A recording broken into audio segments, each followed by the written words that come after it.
उपमुख्यमंत्री सुनेत्रा पवार राज्यसभा खासदारकीचा आज राजीनामा देणार आहेत। सुनेत्रा पवारांच्या जागेवर भुजबळांच्या नावाची चर्चा असल्याचं देखील सूत्रांकडून कळतं। छगन भुजबळ राज्यसभेवर खासदार म्हणून जाणार का?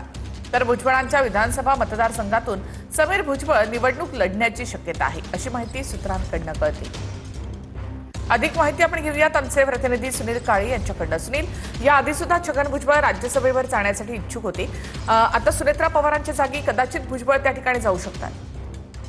निश्चितच आपण बघतोय की छगन भुजबळ हे ओबीसी नेता म्हणून मानले जातात आणि भाजप सुद्धा त्यावेळेस लोकसभेसाठी त्यांच्या उमेदवारीसाठी इच्छुक होते आणि आता अशा परिस्थितीमध्ये सुनेत्रा पवार यांच्या जागेवरती जी रिक्त झाली राज्यसभेची जागा, त्या ठिकाणी छगन भुजबळ यांच्या नावाचा सुद्धा विचार केला जात असल्याची माहिती आपल्या सूत्रांनी दिली आणि त्यांच्या विधानसभेच्या जागी समीर भुजबळ हे निवडणूक लढू शकतात असं सूत्रांचं म्हणणं आहे।